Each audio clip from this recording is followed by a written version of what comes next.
Yes come in. Good morning sir. Morning. അല്ല വേറൊരാൾ കൂടി ഉണ്ടെന്ന് പറഞ്ഞിട്ട്. വാ വരൂ രശ്മി. ആ സിരാ. ഇതാണല്ലേ രശ്മി? അതെ. ഇരിക്കെ. CBI എന്നൊക്കെ പറഞ്ഞപ്പോ രശ്മിക്ക് ആകെ പരിഭ്രമം. കൂട്ടത്തിൽ മന്ത്രവാദിയാണെന്ന് കൂടെ പറഞ്ഞു കാണും.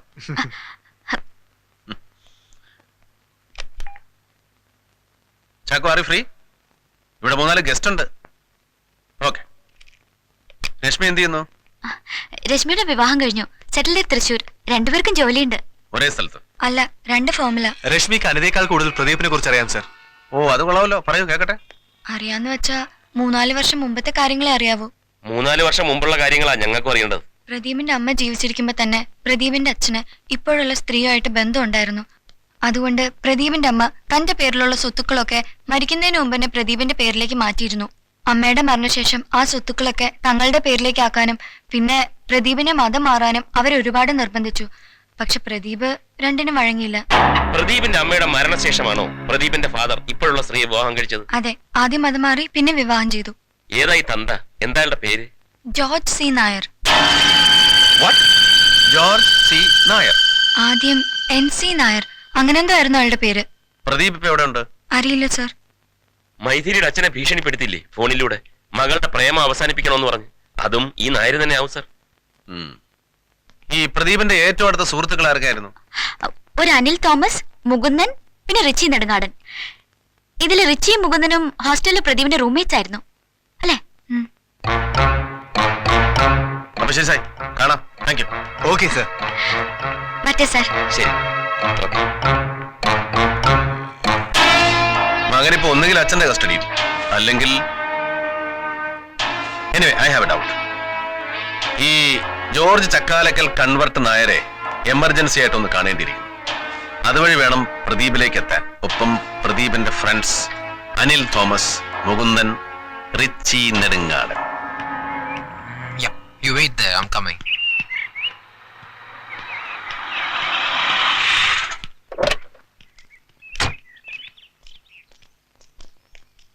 ഈ റിച്ചി നെടുങ്ങാടൻ ഏത് അപ്പാർട്ട്മെന്റില്? 7B എന്തിനാ? ഒന്ന് കാണാന്. റിച്ച് സാറല്ലേ പോന്നേ?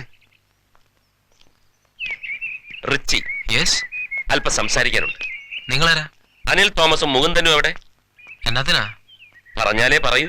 ഓ, അവന്മാരൊക്കെ പല സ്ഥലത്താ. ഒത്തിരി ബുദ്ധിമുട്ടാന്നേ കണ്ടുപിടിക്കാൻ. ഒത്തിരി ഞാനങ്ങ് ബുദ്ധിമുട്ടിക്കൊള്ളാം. ഇയാള് വണ്ടിയിലോട്ട് കയറും. നിങ്ങളാരാ? ഓ ഐ എം സോറി.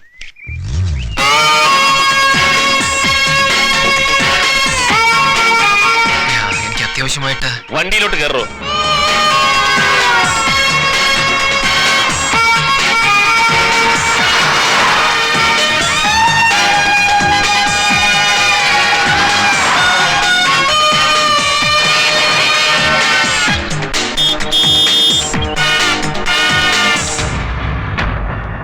പ്രദീപിനെ കുറിച്ച് എന്തേലും കേട്ടിട്ട് 4 വർഷത്തോളമായി സർ. അവനിപ്പോ എവിടെ ഉണ്ടെന്ന് ഞങ്ങൾക്ക് അറിയില്ല സർ. മൈഥിലി മരിച്ചപ്പോ നിങ്ങളൊക്കെ പോയിരുന്നു? ഞാനും മുകുന്ദനും പോയിരുന്നു. താൻ പോയില്ലേ? ഇല്ല സർ, എനിക്കതൊക്കെ കാണാൻ വലിയ പേടിയാ. ഏതൊക്കെ കാണാൻ?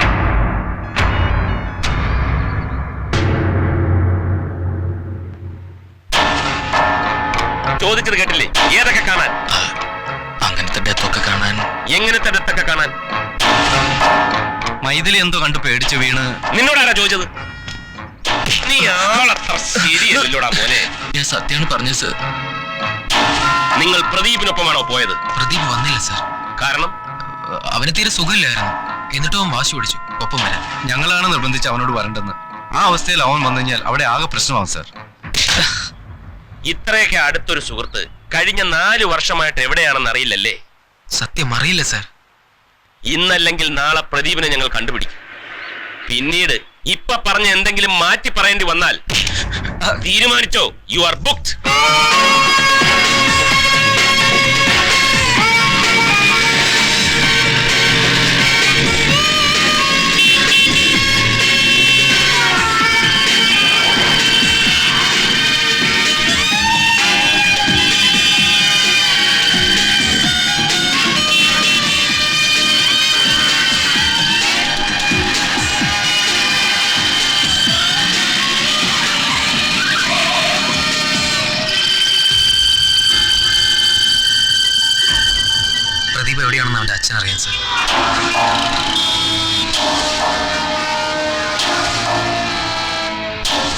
നോക്കിക്കോളൂ.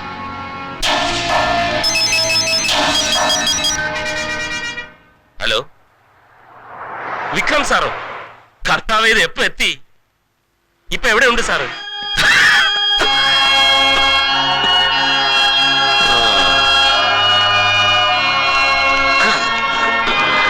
ഈശോമിശിഹായ്ക്ക് സ്തുതിയായിരിക്കട്ടെ. ഇപ്പോഴെപ്പോഴും സ്തുതിയായിരിക്കട്ടെ. ഇപ്പോഴെപ്പോഴും സ്തുതിയായിരിക്കട്ടെ. ഞാൻ ഫാദർ പുലിക്കോട്ടിൽ. ഞാൻ ജോർജ് സി നായർ. ഓ ഇതെന്റെ ഭാര്യ എലിസബത്ത്. പള്ളിയിലിട്ടിക്കുന്ന അല്ലിയമ്മേനെ. ഓ, അച്ഛനകത്തേക്ക് വന്നാട്ടെ. ഔവ്വ. സൂക്ഷിച്ച്. ക്രിസ്ത്യൻ ലിറ്ററേച്ചർ മൂവ്മെന്റ്, ക്രിസ്ത്യൻ സാഹിത്യ പ്രവർത്തനം. അച്ഛനിരിക്കും. ഞാൻ ഇരിക്കാം. ഒരു അഖിലേന്ത്യാ സംവിധാനമാണ്. നേരിട്ട് പോപ്പിന്റെ കീഴിൽ ഫാദർ പുലിക്കോട്ടിൽ അതിന്റെ ചുമതലക്കാരൻ. എന്തോന്നെ? മിസ്റ്റർ ജോർജ് സി നായരുടെ ഇടത് കൈ ഏതാ? ഇതല്ല. അപ്പൊ ഇത് വലത് കൈ. ഈ കൈ കൊണ്ട് പേന പിടിച്ചല്ലേ ഈ പുസ്തകങ്ങളൊക്കെ എഴുതിയത്. എന്തൊരു രചനാ പാടവം കുഞ്ഞാടെ. അയ്യോ, അതൊന്നും അച്ചായനെ എഴുതിയതല്ല അല്ലേ അച്ചായ? പറഞ്ഞ മനസ്സിലായി. ആദ്യം ആരെങ്കിലും കുത്തിയിരുന്ന് എഴുതിയാലല്ലേ പ്രിന്റ് ചെയ്യാൻ പറ്റൂ.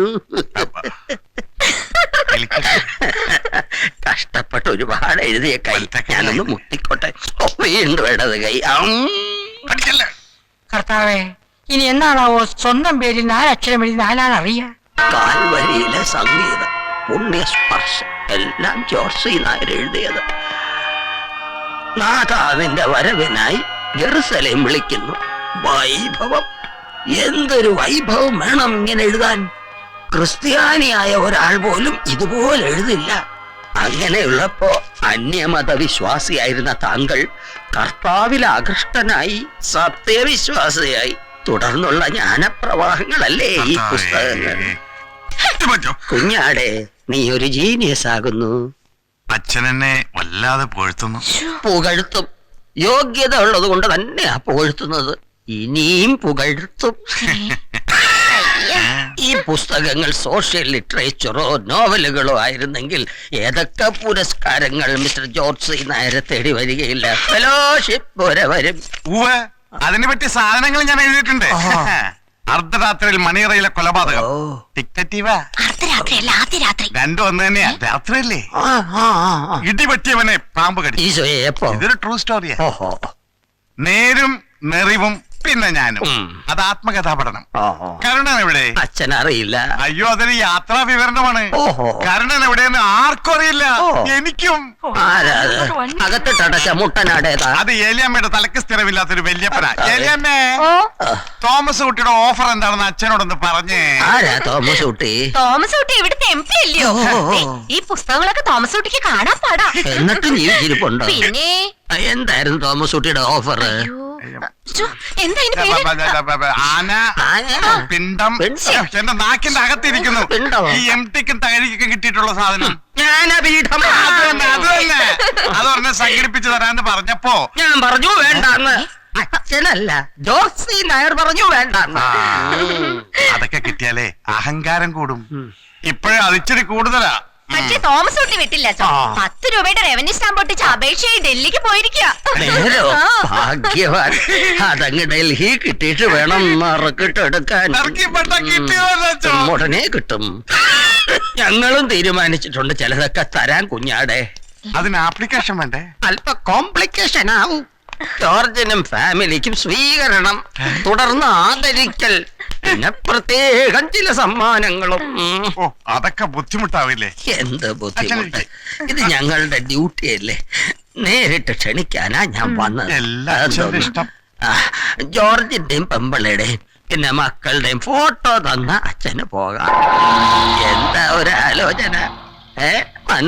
മനസ്സിലായി. ഡേറ്റും സമയവും സ്ഥലവും ഒക്കെ പുറകെ അറിയിക്കാം. അതല്ല, പിന്നെ ഞാനും ഇവളും വരാം. മക്കള് വരണം. അതല്ലേ അതിന്റെ മര്യാദ. അതല്ല പ്രശ്നം. ഒരു മകനുള്ളത് അങ്ങ് അമേരിക്കല. ഇവിടെ ഇല്ല. അമേരിക്കയിലാണല്ലേ? അതെ. എന്നാ ശരി, ആള് വേണ്ട. ഒരു ഫോട്ടോ മതി. മോൻ അവിടെ എന്ത് ചെയ്യുന്നു? പഠിത്തമാണോ, ജോലിയാണോ, അതോ അപ്പച്ചനെ പോലെ വാരി വലിച്ചെഴുതുവാണോ? എന്താന്ന് വെച്ചാ അത് ഒരു കുടുംബത്തിന്റെ ബയോഡാറ്റ ആവുമ്പം ഇതൊക്കെ വേണമല്ലോ. മകനെ ഒഴിവാക്കണം അച്ചോ. അതെന്താ വല്ല പ്രശ്നമുണ്ടോ കുഞ്ഞാടെ? ഉണ്ട്. അവൻ എന്റെ ആദ്യ ഭാര്യയിലുള്ളതാ. ഞാൻ മതം മാറി, പക്ഷെ അവൻ മതം മാറാൻ തയ്യാറല്ല. മതം മാറിയില്ലെങ്കിൽ അവനെ ഇവിടെ കേറ്റില്ലെന്ന് ഞാനും പറഞ്ഞു. പക്ഷെ കൊറേ കാലായി അപ്പച്ചനും മോനും തമ്മിൽ യാതൊരു ബന്ധമില്ല. ഒരു ബന്ധവുമില്ല. ഒരു ബന്ധമില്ല. ഇല്ല. Oh Jesus. സത്യം പറഞ്ഞ അവൻ എവിടെയാണെന്ന് പോലെ എനിക്കറിയില്ല. നേരത്തെ അമേരിക്കയിലാണെന്ന് പറഞ്ഞത്. അതെ ബാബാ, ഞാൻ വേറെ ആരോ പറഞ്ഞു കേട്ടതാ. ഞങ്ങളുടെ ഫോട്ടോ മതിയെങ്കിൽ തരാ അച്ചോ അല്ലേ? ലേറ്റസ്റ്റ് ആയിട്ട് എടുത്തതാ. മതി, എനിക്ക് ഇത്രയും മതി. കലക്കി. Thank you sir. മേമന നമ്പൂരിയെ പോലെ തന്നെ പുലിക്കോട്ടിൽ അച്ഛനും കലക്കി. വിക്രമിന് ഏത് വേഷവും ചേരും. സർ, എനിക്ക് പക്ഷെ ഞാൻ അത്ര ഹാപ്പി അല്ല സർ. അതെന്താ? മകന്റെ കാര്യത്തിൽ എന്തൊക്കെയോ മറക്കുന്നുണ്ട്. പക്ഷെ അത് പൂർണ്ണമായും മനസ്സിലാക്കാൻ എനിക്ക് കഴിഞ്ഞില്ലല്ലോ. ആര് പറഞ്ഞു? ഇതാ ഇപ്പൊ നന്നായേ. നല്ല ഒന്നാന്തരം കെണി ഒരുക്കി വെച്ചിട്ടല്ലേ പുലിക്കോട്ടിൽ അച്ഛൻ വന്നിരിക്കുന്നേ. മനസ്സിലായില്ലേ? ആദ്യം പറഞ്ഞു മകൻ അമേരിക്കയിൽ എവിടെയോ ആണ്. പിന്നെ അത് തിരുത്തി പറഞ്ഞു അത് ആരോ പറഞ്ഞു കേട്ട അറിവാണ്. പിന്നെയും തിരുത്തി പറഞ്ഞു മകൻ എവിടെയാണെന്നറിയില്ല, മകൻ എന്താണ് ജോലി എന്നറിയില്ല, മകനുമായിട്ട് യാതൊരു ബന്ധവുമില്ലാന്ന്. അതൊക്കെ വെറും നുണയാണ് സർ. ജോർജ് സി നായർ നുണ പറയണം. പിന്നീട് ആ നാവ് നേര് പറയേണ്ടി വരുമ്പോഴോ മകൻ അമേരിക്കയിലാണെന്നുള്ള കാര്യം, അമേരിക്കയിൽ എവിടെയാണെന്നുള്ള കാര്യം, എന്താണ് ജോലി എന്നുള്ള കാര്യം, മകനുമായി സ്ഥിരമായി ബന്ധപ്പെടാറുണ്ടെന്നുള്ള കാര്യം, ഇതൊക്കെ അയാൾക്ക് തുറന്ന് സമ്മതിക്കേണ്ടി വരും. ശരിയാ, ഒന്നാം തരം കെണിയാ. താമസിയാതെ ജോർജ് സി നായരെ നമുക്ക് വീണ്ടും കാണണം. പക്ഷെ അതിനു മുമ്പ് ഒരു ചെറിയ ഹോംവർക്ക് ചെയ്യാൻ. ഹലോ,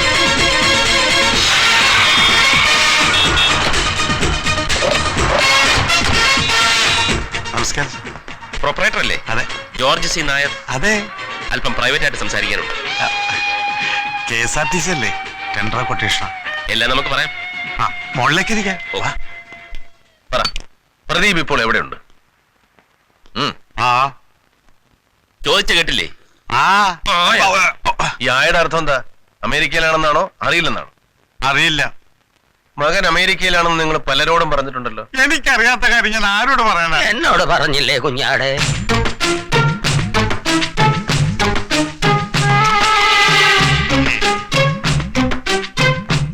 ഇതെവിടെ നിന്ന് വന്ന ഈ ശബ്ദം? എവിടെയോ കേട്ടതുപോലുണ്ടല്ലോ. സാറേ, സാറ് വല്ലതും കേട്ടോ? ഇല്ലല്ലോ, തോന്നിയതായിരിക്കും. കുഞ്ഞാടേ കുഞ്ഞാടേ എന്ന് ഞാൻ കേട്ടതല്ലേ? അതൊക്കെ ചിലപ്പോ കേൾക്കും. ഞാനും കേട്ടിട്ടുണ്ട്. ഈ പ്ലാമറ്റം സെയിന്റ് ജോസഫ് ചർച്ച് എന്ന് പറയുന്നത് സാററിയോ പള്ളി? എന്റെ ഇടവകയാ. എന്നെ മാമോദീസ മുക്കിയത് അവിടെയാ. എന്നാലും ആ ശബ്ദം കുഞ്ഞാടേ. മകന്റെ മാമോദീസ അവിടെ അല്ലായിരുന്നു? അതെ. നിങ്ങൾ ആരുടെ മാമോദീസക്കാരെ ചോദിച്ചത്? Benjamin C Nair. മകന്റെ പേരിപ്പോ അതല്ലേ? ആ പള്ളിയിലെ വികാരിയത്തിനെ കണ്ടിട്ടാ ഞങ്ങൾ വരുന്നത്. ഏകദേശം 4 വർഷം മുമ്പ് നിങ്ങളുടെ മകന്റെ മാമോദിസ അവിടെ വെച്ച് നടന്നു. മാറ്റപ്പേര് ബെഞ്ചമിൻ. പിന്നെ നിങ്ങളുടെ നായരും കൂടെ ചേർത്ത് ബെഞ്ചമിൻ സി നായർ. നിങ്ങൾ മുൻകൈ എടുത്തിട്ടാണ് ഈ മാറ്റം നടത്തിയത്, ശരിയല്ലേ? കുഞ്ഞാട് എന്തിനാ എന്നോട് കള്ളം പറഞ്ഞേ? ഞാൻ മതം മാറി, അവൻ മതം മാറാൻ കൂട്ടാക്കിയില്ല. അതുകൊണ്ട് അവനുമായി യാതൊരു ബന്ധവും ഇല്ല എന്നല്ലേ താനും പെണ്ണുപിള്ള എന്നോട് പറഞ്ഞ കുഞ്ഞാടേ. കള്ളപ്പാതിരി, കുഞ്ഞാടേ, നീ എനിക്ക് പണി തരാൻ വന്നതാ. എന്റെ മകനെ ഞാൻ മതം മാറ്റും. ഓസ്ട്രേലിയയിലേക്കോ അമേരിക്കയിലേക്കോ കോത്താഴത്തേക്കോ അയക്കും. അത് എന്റെ സൗകര്യ. CBI എന്നൊക്കെ പറഞ്ഞപ്പോ കുറച്ച് മാന്യത ഉണ്ടാവുമെന്ന് കരുതി എല്ലാവരും കൂടി ചേർന്ന് പിരിവിനിറങ്ങിയൊക്കെയാണല്ലേ. 10 പൈസ ഞാൻ തരില്ലടാ. മതി. പ്രദീപോ ബെഞ്ചമിനോ അവൻ തന്റെ മാത്രം പ്രൈവറ്റ് സ്വത്തല്ല. അവന് നാട്ടുകാരുണ്ട്, ബന്ധുക്കളുണ്ട്, സുഹൃത്തുക്കളുണ്ട്. കഴിഞ്ഞ 4 വർഷമായി അവനെ കുറിച്ച് എന്തെങ്കിലും കേട്ടിട്ട് കണ്ടിട്ട് ഒരിക്കലും മതം മാറില്ലെന്ന് ശടിച്ച് അവനെ നിങ്ങൾ നിർബന്ധിച്ച് മതം മാറ്റി. അവന്റെ അമ്മ അവന്റെ പേരിൽ എഴുതി വെച്ച സ്വത്തുക്കളൊക്കെ ഇന്ന് അനുഭവിക്കുന്ന നിങ്ങൾ. ഒരുപാട് മിസ്റ്ററി ഉണ്ട് മിസ്റ്റർ ഇതിലൊക്കെ. അവരിപ്പം ഭൂമിക്ക് അടിയിലാണെന്ന് പോലും നാട്ടുകാർക്ക് സംശയമുണ്ട്. ഞങ്ങൾക്ക് സംശയമുണ്ടോ? 10 ദിവസത്തിനകം അവൻ നേരിട്ട് പ്രത്യക്ഷപ്പെട്ടിട്ടില്ല എങ്കിൽ കേസും മാറും, കഥയും മാറും.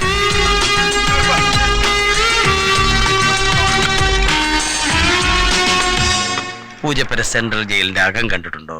കണ്ടിട്ടുണ്ട്. എങ്ങനെ കണ്ടു? ന്യൂഡൽഹി സിനിമയില്. എങ്കിൽ ഇനി നേരിട്ട് കാണേണ്ടി വരും, കിടക്കേണ്ടിയും വരും. അത് സംഭവിക്കാതിരിക്കണമെങ്കിൽ മകനെ എങ്ങനെ എക്സ്പോർട്ട് ചെയ്തോ അതുപോലെ ഇമ്പോർട്ട് ചെയ്തേക്ക്.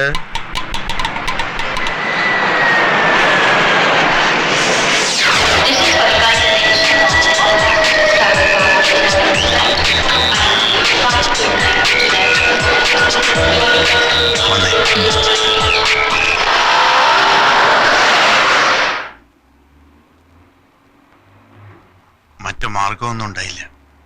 അതാ വരാൻ നിർബന്ധിച്ചത്. ഞാനത് ചെയ്തില്ലെങ്കിൽ അവർ എംബസി വഴി അത് ചെയ്യും. അത് കൂടുതൽ വഷളാവുകയുള്ളൂ. വളരെ സീരിയസ് ആണോ അച്ഛാ? സീരിയസ് ആവുന്നതും ആകാതിരിക്കുന്നതും നീ അവരെ ഹാൻഡിൽ ചെയ്യുന്നത് പോലെ ഇരിക്കും. CBI കാണുന്നതിന് മുമ്പ് നമ്മുടെ വക്കീലിനെ ഒന്ന് കാണണം, ഒരു കോച്ചിങ്.